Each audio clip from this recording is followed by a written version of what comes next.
Hello everyone, स्वागत आप सभी का आपके अपनी YouTube channel IT foundation classes में। तो गाइस, आईटी प्रैक्टिकल एग्जाम आने वाले हैं और आईटी प्रैक्टिकल एग्जाम से रिलेटेड देखिए बहुत ही इंपॉर्टेंट वीडियो यहाँ पे मैं लेकर आया हूँ आप सभी के लिए। जितने भी कैंडिडेट्स चाहे फर्स्ट ईयर वाले हो या फिर सेकेंड ईयर वाले, अगर आप लोगों की इलेक्ट्रीशियन ट्रेड है, इसके अलावा वायरमैन है, इलेक्ट्रॉनिक मैकेनिक है, इलेक्ट्रीशियन पावर डिस्ट्रीब्यूशन है, सारे ये जो ट्रेड्स हैं, इन ट्रेड से रिलेटेड जो भी कैंडिडेट्स है वो इस वीडियो को एंड तक जरूर देखेगा। गाइस, बहुत सारे इंपॉर्टेंट क्वेश्चन जो आपके डायरेक्टली प्रैक्टिकल एग्जाम में पूछे जाएंगे, इनसे रिलेटेड वाइवा में क्वेश्चन आप लोगों से पूछे जाएंगे। तो सारे क्वेश्चन जो है यहाँ पे मैं डिस्कस करने वाला हूँ। बहुत ही ज्यादा आप लोगों को हेल्प मिलेगी प्रैक्टिकल एग्जाम में आज की इस वीडियो क्लास से। तो आप लोग वीडियो में एंड तक जरूर बने रहेगा। और गाइस, यदि आप लोग फर्स्ट टाइम हमारे इस यूट्यूब चैनल पे हैं तो इसे सब्सक्राइब करें, साथ ही साथ बेल आइकन के बटन को जरूर प्रेस करें ताकि सभी यूजफुल वीडियोस रेगुलर आप सभी तक पहुंच सकें। तो गाइस, स्टार्ट करते हैं आज का वीडियो। यहाँ पे देखिए, सबसे पहले जो है ये जो मैं आपको कंट्रोल पैनल जो है हम इसे कहते हैं, और कंट्रोल पैनल जो मैं दिखा रहा हूं आप लोगों को, ये देखिए यहाँ पे जो है आप लोग अगर इसका नाम देखोगे तो ये है electric machine trainer. But guys, यहाँ पे देखिए आपसे जो रिलेटेड क्वेश्चंस आप लोगों से पूछे जाएंगे उसमें देखिए आप लोगों का यहाँ पे जो है ये है आइसोलेटर। यहाँ पे ये जो आप लोग देख पा रहे हो ये आइसोलेटर है, ठीक है।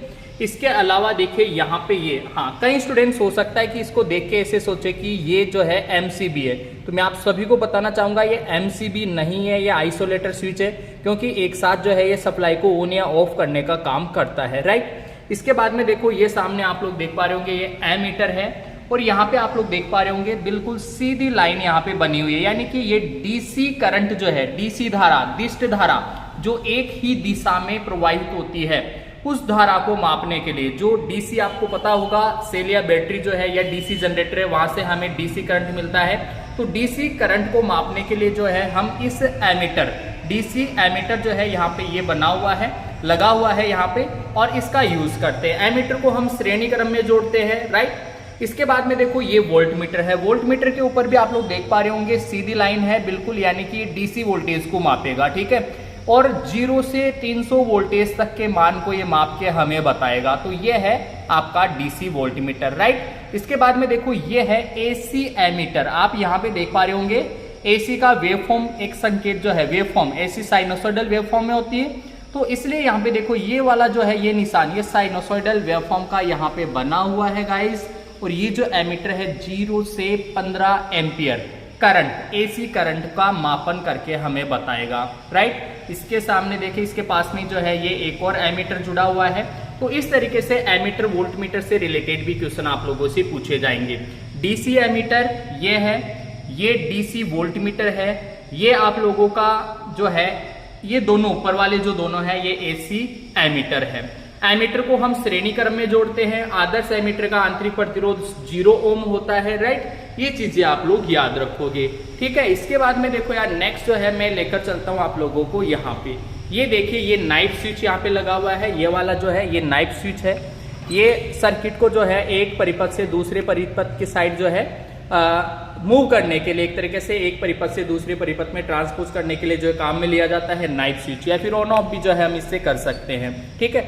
इसके पास में ये देखिए किटकेट स्विच यहाँ पे लगे हुए हैं। किटकेट फ्यूज जो है वो यहाँ पे लगे हुए हैं। फ्यूज जो है वो भी जो विद्युत सप्लाई होती है उसके श्रेणी क्रम में लगा होता है। फेज में जनरली हम इनको लगाते हैं, फेज न्यूट्रल में भी हालांकि हम लगा सकते हैं, दोनों का अगर हम सेफ्टी जो है रखना हो।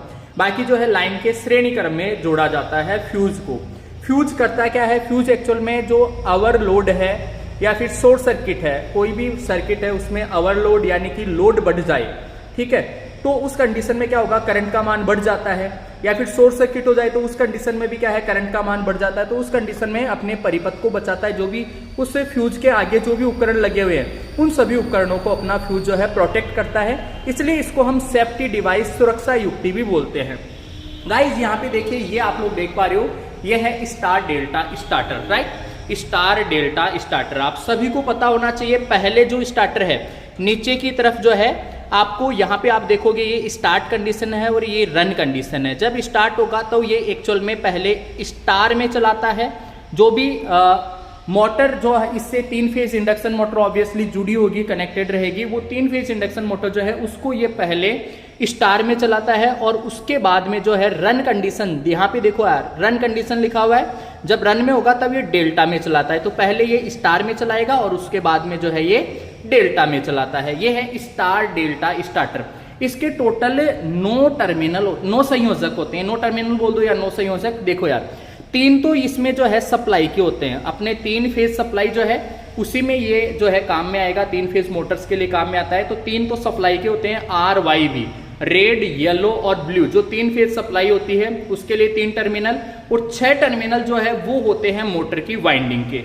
अब 3 फेज मोटर में ऑब्वियसली जो है 3 वाइंडिंग होगी और तीनों वाइंडिंग के जो है 2-2 सिरे होते हैं। तो 3 वाइंडिंग के 2-2 सिरे मतलब टोटल 6 सिरे जो है, 6 टर्मिनल जो है वो मोटर की वाइंडिंग के होते हैं और 3 जो है इसमें वो होते हैं सप्लाई के। तो टोटल जो है इसके 9 संयोजक बिंदु होते हैं, 9 संयोजक बिंदु, ठीक है, राइट। इसके बाद में देखो यार नेक्स्ट जो इंपॉर्टेंट चीजें है, ये देखो यार ये एसी का एमीटर है, यहाँ पे भी कनेक्टेड है, ये भी एसी का एमीटर है। ये देखो यहाँ पे फ्रीक्वेंसी मीटर है जो आवृत्ति को मापेगा। किसको मापेगा? आवृत्ति, फ्रीक्वेंसी। 1 सेकंड में जो तय की गई चक्रों की संख्या है उसको हम आवृत्ति बोलते हैं। आवृत्ति का मात्रक जो है वो होता है हर्ट्ज।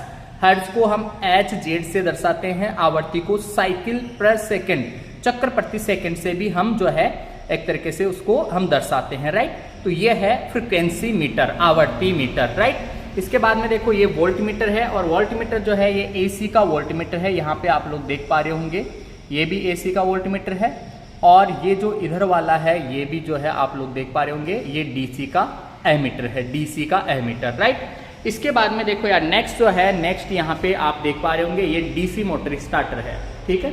ये डीसी मोटर स्टार्टर है, और डीसी मोटर के लिए जो है ये स्टार्टर यहाँ पे प्रयोग किया गया है। मैं आप सभी को बताना चाहूंगा ये जो स्टार्टर है ये 3 पॉइंट स्टार्टर है। अब आपने ये पढ़ा होगा कि डीसी मोटर जो है उसको स्टार्ट करने के लिए 2 बिंदु स्टार्टर, 3 बिंदु स्टार्टर और 4 बिंदु स्टार्टर काम में लेते हैं। जो 2 बिंदु, 3 बिंदु, 4 बिंदु है, तीनों स्टार्टर जो है उनकी डिजाइन जो है वो लगभग ऐसी ही होती है, इसी तरीके के होते हैं। इसके अंदर जो है एक यूरे का वायर जो है, तार, उसका जो है एक तरीके से बना रहता है, वाइंडिंग्स रहते हैं, एक तरीके से प्रतिरोध रहता है जो कि आर्मेचर के श्रेणी क्रम में कनेक्टेड रहता है, आर्मेचर के श्रेणी क्रम में कनेक्टेड रहता है। और हाँ, मैं आपको थोड़ा सा जो है जैसे डीसी 2 पॉइंट स्टार्टर है वो हम डीसी सीरीज मोटर के लिए काम में लेते हैं। डीसी 3 पॉइंट स्टार्टर जो है वो संट और कंपाउंड दोनों के लिए काम में लिया जा सकता है, ठीक है, डीसी 3 पॉइंट स्टार्टर। और डीसी 4 पॉइंट स्टार्टर जो है वो हम काम में लेते हैं जहां पे डीसी मोटर्स का जो स्पीड कंट्रोल है वो फ्लक्स नियंत्रण मेथड से किया जा रहा हो। फ्लक्स कंट्रोल मेथड से अगर हम उनका चाल नियंत्रण, स्पीड कंट्रोल कर रहे हो तो वहां पे फिर डीसी 4 पॉइंट स्टार्टर का हम यूज करते हैं, राइट। इसके साथ ही देखिए यहाँ पे इस कंट्रोल पैनल के ऊपर जो है बहुत सारे वही मीटर्स वगैरह जुड़े हुए हैं। मीटर आप लोग देख पा रहे होंगे, एमीटर है, वोल्ट मीटर है, ठीक है, वही फ्रीक्वेंसी मीटर है, ये सब चीजें, राइट। इसके बाद में देखो नेक्स्ट जो है ये आप लोगों का ये यहाँ पे एक पैनल बना हुआ है। इसमें देखिए यार ये लैंप जो है, लैंप के बारे में आप लोगों को मैं बताना चाहूंगा। इसका जो फिलामेंट है वो टंगस्टन का होता है। इसमें नाइट्रोजन जैसी अक्रिय गैसें भरी होती है, ठीक है। और ये जो है ग्लास का जो है कवरिंग इसके ऊपर लगा हुआ है, आपको पता ही होगा, लैंप वगैरह, ठीक है। इसके अंदर गैस, अक्रिय गैस भरी होती है, नाइट्रोजन है, ठीक है, क्रिप्टॉन है, जीनोन है, अक्रिय गैसें। अक्रिय गैसें भरने से एक्चुअल में होता क्या है कि जो फिलामेंट है ये लंबे समय तक कार्य कर पाता है। अगर हम अक्रिय गैस बाहर निकाल देंगे तो ये जो फिलामेंट है वो जल्दी से खत्म हो जाएगा, डैमेज हो जाएगा, इसका जीवन काल जो है वो कम हो जाता है, राइट, इस तरीके से, ठीक है। तो गाइज फिलहाल आज के इस वीडियो में इतना ही। आईटी प्रैक्टिकल एग्जाम के लिए देखिए और मैं वीडियोस लेकर आऊंगा, तो आप लोग जुड़े रहिए, काफी शानदार तैयारी हो। इसके लिए आप लोग जो है इस चैनल को सब्सक्राइब जरूर करें गाइज। इसके अलावा आप लोगों को आंसर शीट कैसे लिखना है उसके लिए मैंने वीडियो ऑलरेडी बना रखा है। उस वीडियो का जो लिंक है इस वीडियो के डिस्क्रिप्शन बॉक्स में आप लोगों को मिलेगा, वहां से जो है आप लोग उस वीडियो को भी देख के आप लोग ये जान सकते हो कि आप लोगों को कॉपी कैसे लिखना है। जो आंसर शीट आप लोगों को मिलेगी उसमें आप लोगों को किस तरीके से आंसर बनाने हैं। तो गाइज फिलहाल जो है आज की वीडियो में इतना ही, मिलेंगे आपसे नेक्स्ट वीडियो में, तब तक के लिए आप सभी को बहुत बहुत धन्यवाद।